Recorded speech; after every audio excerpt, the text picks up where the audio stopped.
Hello, you wonderful people, and welcome to another episode of Super-Fanta-Fi. This being a show where I talk about TV shows of the supernatural, fantasy, and/or science fictional genre. For today's episode, I'm going to talk about the latest episode of Roswell, New Mexico. A lot of interesting things went down in this episode, so let's break it down. This is the episode of Secrets and Lies, essentially, because everyone's kind of drowning in their secrets, and that's causing more and more issues. Like, would things be better if everyone was open and honest all the way through? Yes and no in certain other regards, but the fact of the matter is we have Max and Liz's first time seeing each other in a while, and you could tell immediately, like, of course Max isn't going to tell her about his heart, because he kind of wants her to move on, but also he kind of feels like there's not too, like, he doesn't want, there's already a big rift between them, and also it's like he wants her to live her life. He doesn't want her to get dragged into this again. It's just he wants her to be happy. He wants her, you know, if anything, he'd want to be a part of her life going forward. But it's just like, if I can't be, I don't want you dragged into any of this stuff that's going on in Roswell. I want you to leave. Because she's like, yeah, I'm going to only be here the weekend. So he's kept his distance from her the entire time. You know, it's a very, you know, Romeo and Juliet-esque love story that they have. But in a, you know, very apt description, very star-crossed lovers type of situation, but he keeps his distance. And then you have Kyle, who's kind of stuck as the middleman in everything. He literally has to be like, does no one remember that I have a day job? Like, you know, why you keep calling me for different things? Obviously, Kyle gets called along with Michael as Isabel and Maria end up finding the funeral home that the funeral happens in. So, okay, it's like, okay, so with that being the case, it's like, this is, you know, get more elements to her vision. And even Max is like narrowed down the suspects, like, okay, could it be mom? Could it be dad? Could it be Michael? Could it be Rosa? Could it be Liz? Like, he's trying to like narrow it down, because obviously we have a list of people it's not going to be. It's not him. It's not Isabel, and it's not Alex, but, you know, it could be potentially anyone. And we also know it's not Maria, but it's like, it could be anyone else. So who could it be? And so they're trying to like piece together all these things, but obviously, you know, it's like, right, who would get buried here? And it's like, well, the person who would get buried here wouldn't be mom and dad. They most likely wouldn't have like a funeral here. But then it's like Maria starts listing off like like these particular sunflowers, which Michael's like, oh yeah, Sanders grows those. Oh, this certain tune. Oh, that's a song I know because Sandra hums it all the time. So it's looking more and more likely that it's Michael's. And Michael immediately is kind of like, yeah, it's me. Like, oh, it's my funeral and everything. And you're like, you can tell immediately. It's like, right, all this new information he got about who he is, that he is the son of this dictator. It for him, it's just kind of like, right, if I die, I die. Like, I think at the very least in his mind, it's like, at the very least, if I'm not alive, I won't end up like my dad. At least I've tiptoed towards being my dad without even knowing who my dad was. So I need to do everything in my power to not end up like him at all, I think, is why Michael's kind of quickly kind of giving up. This, and that's the messed up thing to it, is that like everyone is literally trying not to give up on him, but he's kind of giving up, which can make the argument Max is giving up in his own regard, because it's like, you know, he's dying, and Isabel, sadly, is the one once again left holding everything. And that's so, and I think that's so fascinating that Jones kind of got into her head later on about like, yeah, like your siblings, they're pulling away from you. She's like, well, how do I get them back? I was like, no, they have to come back to you. But like, out of anybody, because we discover in this episode that, you know, it makes sense that Isabel ends up being the empath. Getting inside of people's heads the way she has, I guess that was always like the early stages of it, but with the turquoise she's able to like fully like boost into it and fully utilize it till she can like look at the auras around people. It's like, yeah, you've always felt like, oh, something was off with people, or you can tell like they were hiding something. It's like, yeah, it's been there budding the entire time, but now you can full on, like, with the stone's power, it taps in what's already there and just amplifies it. So she could tell what Maria was feeling, and you're like, oh, okay, so she straight up, like, you could tell immediately she was like an empath. But I think that's so interesting, like, because while her brothers are pulling away from her, I mean, especially considering like the history and how they're all connected. I mean, obviously, like, you know, the whole situation between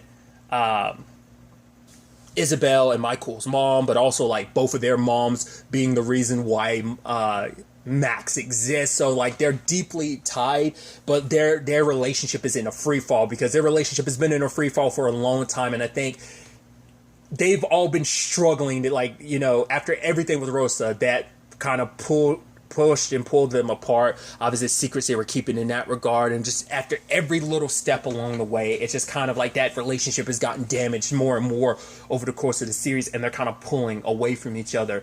I mean, essentially, both of her brothers are walking towards their deaths in their own right, you know?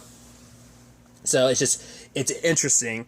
Another angle to Maria's vision was her saying, like, yeah, like there was someone who filed a complaint, and maybe if someone had listened to the complaint ahead of time, well, a dude gets harassed by that dude Jordan and his group, which you had Wyatt out of anyone being the voice of reason, which is like, I mean, ever since losing his memories, he's become a better person, which Rosa made sure, like, it's like, because Liz is like, oh, you made any friends and stuff like that? She's kind of like dodgy about it, because it's like, last thing you want to admit is like, your sister probably wouldn't be too receptive to the fact is that you're getting close to Wyatt out of anybody, but then it's also like, he isn't the same person he was anymore, and I think that relationship in itself is going to be like such an interesting development. Like these families that hated, like this family that hated the Ortegas like for so long, like him in particular, like getting close to her, being the exact opposite. Like I said, it's just interesting because like another show, I'll reference it, The Flash, kind of did a similar thing of like, can you fight who you were without your memories? Like, but the moment your memories come back, like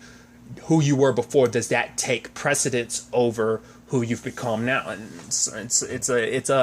I mean, once again, you even have a blind spot situation. You can also like, I mean, that literally, as in the show Blind Spot, can also showcase like, hey, like that person's still somewhere deep down inside, and that person can easily surface again, even if you've lost all your memories and become this other person. You know, it's just interesting to see how they'll handle it with Wyatt. But at the end of the day, Liz just wants Rosa to live her life and be happy. It's just like, I want you just to be able to live your life to the fullest. You've gotten this second chance, and I want you to be able to take advantage of it. So, obviously, Liz went with Kyle.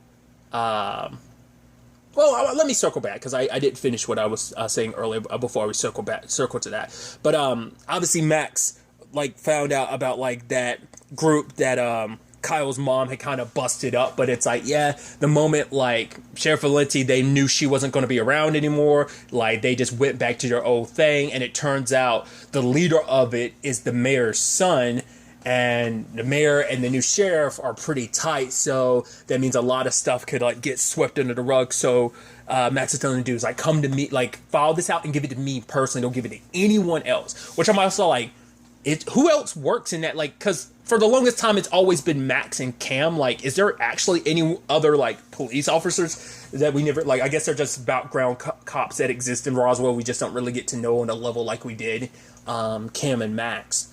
But also, you had the fact is, well, a lot of stuff got dropped on Liz this episode. First and foremost, you had Maria, you know, being happy to see her, but also like, okay, so here's the thing about Max, here's the thing about my vision. Also, she went to go collect the whatever samples of Noah that she could find to try and replicate, but she needs Max's DNA, and she wants Kyle to be the in-between. Kyle was like, no. You want Max's DNA? You ask him in the first place. Like, I'm not going to get in between this, which immediately he's forced to be in between it because Max is like, hey, give this letter, like, keep this letter of Liz. He's like, no, your circumstances are your own.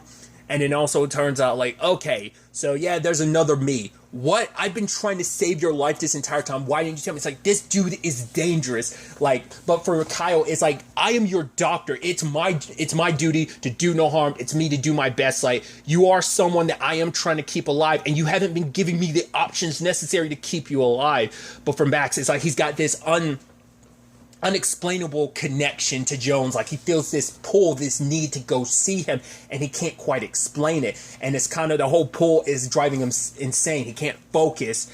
Well, it's kind of, you know, the way Kyle says, like, a lot of his symptoms mimic, like, you know, heart failure, so he's entering the final stages and stuff like that. But essentially, Max is like, I don't want you to save me. I'm not trying to get saved, but, you know, for Kyle, it's like, you're asking me to basically sit here and, like, watch you, like, destroy yourself. And he's just kind of like, that is the sad thing, that like so much of everyone else's stuff falls on Kyle. And I think even Kyle kind of says it later on. He kind of invites it because he thought, like, being a doctor, he thought it would fill the hole inside of himself, but it didn't. He still feels empty, you know? And I think for Kyle, it's just he's been slowly trying to find something that they kind of latch onto. At least Liz has like her research. Everyone else has these lives, and I think Kyle kind of puts it like he's lost. That's why he's kind of latched on, like why he's kind of welcomed all this craziness into his life, because he is lost and he's trying to, I don't know, find himself. I think, like, you know, not having his dad around as guidance, and obviously knowing what the circumstances of what happened to his dad, like that his dad was, you know, this all found its way into his dad's life as well. But I think it's just Kyle's in free fall himself, along with a lot of people under these circumstances. Obviously, you have Alex. His boss is telling him to kind of take a break. Apparently, he knew Jesse, so it's kind of like, yeah, your dad was all about trying to take control. Well, he had his questions. That's what Deep Sky's all about, answering questions about like what's out there, and he's hoping that Alex will be the person who can stare into the abyss and have the abyss stare back and give him answers. That's what, at the very least, he's hoping. So Alex is trying to figure out what that machine does, but he's kind of hitting his head against it because, like, the previous person spent years trying to figure it out and had no idea what it was all about. So obviously he spends time with his brother, which his brother struggled. Like, Gregory's dealing with, like, yeah, there's one, because he's like, yeah, if you want to feel better, we can go egg our father's statue in the middle of the city. But it's like, for him, it's like, there's a part of him that's like, hey, I took care of a very bad man. At the other end of it, that man was my dad. So coming to terms with that hasn't been the easiest thing. But obviously there's a whole thing for Alex too, where it's like he's tried, in his mind, it's like, I've done a lot to try and distance myself from our father, like try to be not him, make my own choices, and now I'm being asked to think like him. But then, like Gregory points it out, I was like, well, what did you do? You joined the Air Force. You could have joined any branch in the military, but you joined the Air Force. It's like, you've been literally following our dad's footsteps, whether you really realize it or not. Because on some level, Alex wanted to do what, like, he wanted to be loved. He wanted to be accepted by his father, but that was never enough for his dad. And it's like, right, like, you kind of have to, like, finally let that go. Take off the uniform. You can just make your, like, be yourself, like, make your own choices. Don't listen to, like, dad's voice or anything. Listen to your own voice for the first time, you know? And despite everything Alex is going through, I think this is the first time he's ever really done that. Like, don't, you know, because you've actually been trying to follow in dad's footsteps the entire time. So it's like, right, like, it's time to take the steps as yourself and not him. Especially with him being gone, I think this is another time for both of them. You know, sadly, that wasn't an option for their other brother, but at the very least, they both have this option of getting away from his shadow and who he was. I mean, granted, it's that their father casts a very long shadow in not a good way, and it's going to take a while for them to kind of both find their stride out of it. But at the very least, it seems like they're setting up the Gregory and Maria thing, which even Alex is like, oh, I've been wanting you guys to, like, get together since, like, high school. So, but even Gregory has been like, yeah, for the first time, like, he's not really good at being himself around other people except for Maria, you know? I think Maria just she tends to bring out the best in people. So there's all of that. You also have, Jordan and his gang tried to attack that dude again, but luckily Michael showed up and he's like, please hit me so I can hit you back. But luckily Max was there to kind of shut that down. But the dude's like, oh, like, it's a small town, like, be keeping an eye on you, Michael, type of situation. And like, okay, so that's going to continue to be a threatening force. Well, not necessarily force, but that's going to be a thing. Probably not a mainstay thing, but probably a background thing. I'm curious to see what that ends up kind of becoming. But, like, obviously, like, a hateful group like that in Roswell can definitely cause some issues. I mean, sadly, Roswell has had to deal with that in a lot of cases of just, like, how much hate has been.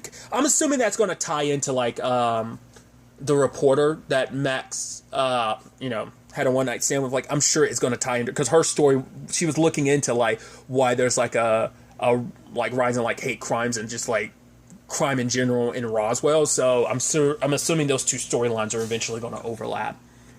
But obviously Isabel using the stone was able to like be like, okay, you're hiding something, like he told you something. And it's like right, I'm the dictator's son. So now they're also informing Max about like, right, he fixed the cage, they've been grilling Jones. But for Michael, he's just set thing in his mind, it's like everything's set in stone until he talked to Alex, because Alex would know. He's like, basically like, don't think your circumstances are special. Like obviously it's like Alex has a douchebag of a dad. It's like, okay, if you're going to give up and be like, oh, you're a genocidal maniac dad, then I guess I might as well be my dad. And he's like, it's not the same thing. It's like, it actually is. Like, we aren't our parents. We don't have to be. Like, you want to give up, let that be your choice, but basically don't use your dad as an excuse of wanting to give up.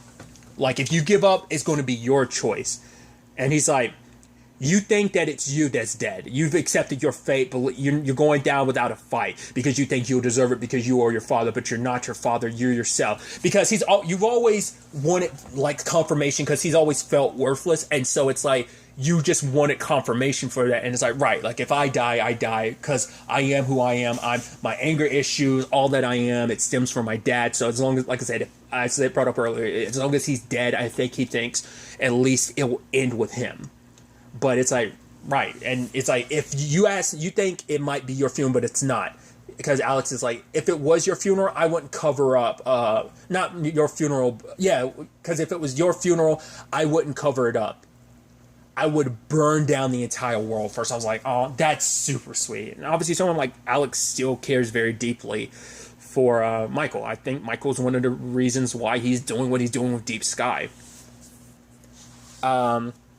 At the same time, like, well, not at the same time, but earlier, Liz and Kyle had their confrontation because she's like, you didn't tell me about Max. And it's like, okay, he's like, first and foremost, instead of you getting pissed at me, like, shouldn't you be pissed at Max? That was his secret. But if he was dying, you didn't tell me because he's my patient, confidentiality. And it's like, but the fact of the matter is, it's like, I'm not going to be the go-between because you and Max aren't. She's like, the fact that she was getting pissed again because of what is like the DNA and everything, which Kyle was like, you went behind his back and took his DNA. The fact of the matter is saying that the cost of that, like, everything has a cost. Like, you made your choices and you kind of have to accept your own responsibility in them too. Like, don't just put it all on Max. And that's something Rosa, like, reconfirms too. It's like, yeah, you're both at fault. Max shouldn't have burned down your lab like he did, but, you know, the way you feel about it is the same way Max felt about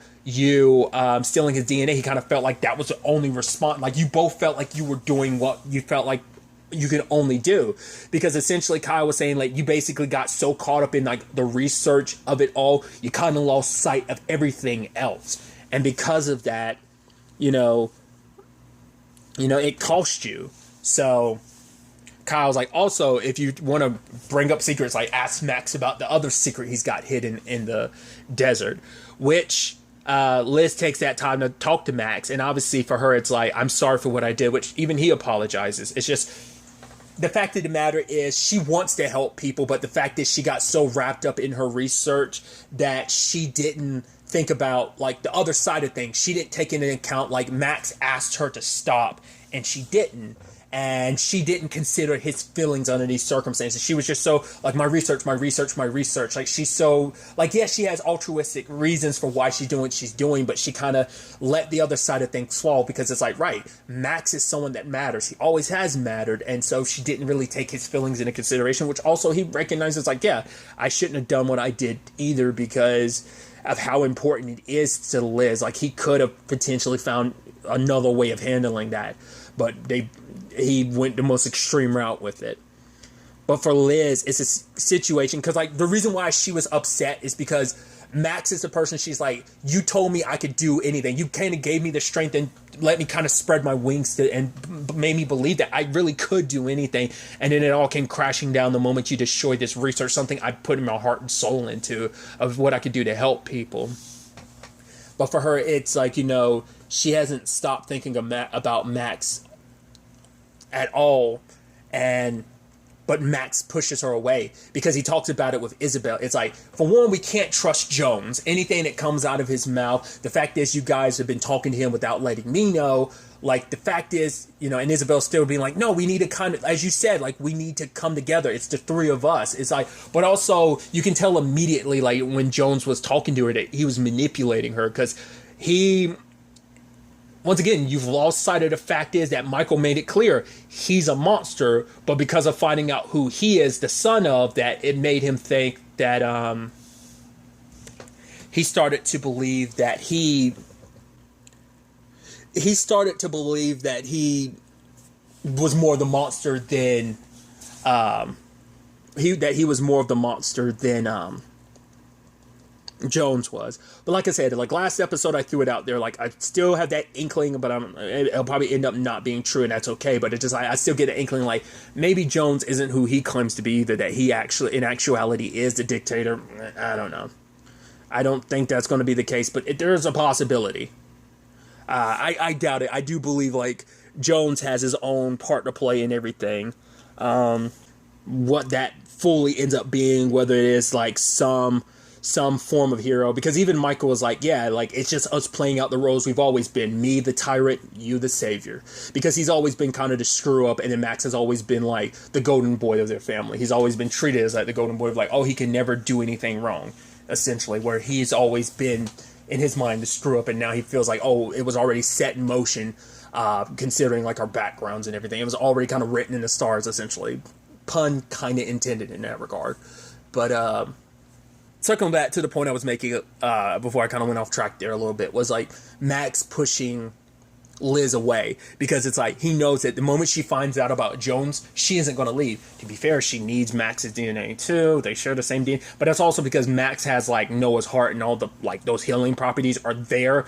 But also she finds out about Jones, and it's like, wait, he's a means of saving Max, so she'd have less reason to leave, and she'd get just as invested, just as involved as like Michael did. I mean, not Michael, but Kyle has been.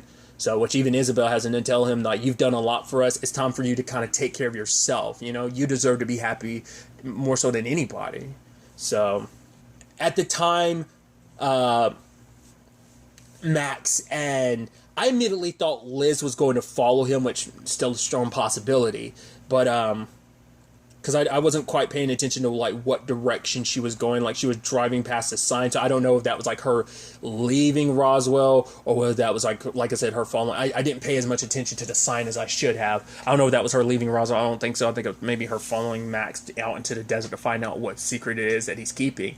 But obviously for Max, it's like, confronting Jones, it's like, I don't know what this bond is between us, but he's like, yeah, that bond has been there ever since Michael and Isabel's moms, like, ripped a part of me out to, like, clone me. They've left a deep wound, and nothing you could ever do could ever, like, fully, like, get rid of, like, the link between us. Because the moment Michael and Isabel pulled me out of the pod, that happened, sure, it just reconfirmed it just solidified that even more. But you touching the panel last season is what really, like, connected us. They just kind of solidified that connection.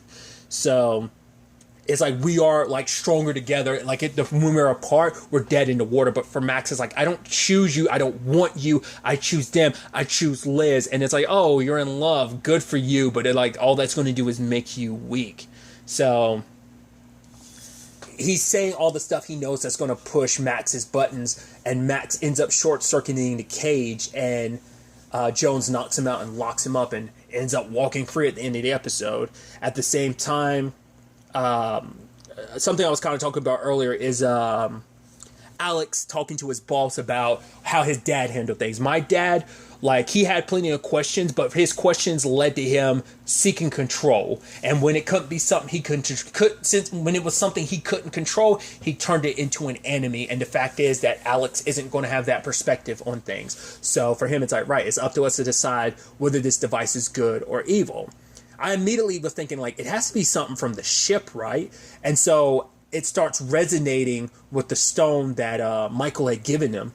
And so it's like, okay, like, because the way Jones explained it is that was born from, like, the fumes from the ship, like stuff leaking from the ship, like with the materials on Earth, and that's what kind of created the turquoise stone. So it starts resonating with the device, and it kind of acts as like a radio, and it seems like it's specifically stuck in a whatever frequency it was picking up on. It started having like an effect on like the radio that Kyle has, and even on the radio he's hearing his father's voice, and it's like, because his dad, like, you know, was saying these numbers over and over again, because obviously near the end his dad wasn't in the right state of mind or something. But it's like, what's that about? Obviously there's a fire at the church, which I'm assuming has something to do with those guys making a point, like causing some hateful stuff to stir up in town. But Maria thought she saw snow in her vision, but now seeing everything falling from the sky like that, realizing it's ash, and now it means anyone could end up being a target. Like, no one's necessarily safe. Like, everyone's back on the board for being, like, they can't just solidify it being like, oh, it's because of it. It's like, no, anyone can be, basically could die. Like I said, my money's on Kyle. I hope it's not, but just especially the way they've set things up, and just like he's probably going to be the one that ultimately ends up paying the price for everything. I hope that's not the case. But once again, we're talking about like covering up, and it's like, would it be like a situation with Kyle? Would it have something to do with Wyatt? Maybe, I don't know. Maybe that's the direction that's going to go. Maybe it has something to do specifically with Jordan. No, once again, it's like they were like teary-eyed, so that it definitely seemed like it was someone that, you know, so that's why I'm leaning more towards, if anything, Kyle. But we'll have to wait and see where all this ultimately ends up taking us going forward into the next episode. But really, that's all I want to talk about. Until the next time we meet, be happy, be safe, love life to the fullest, and enjoy it. Good day and goodbye.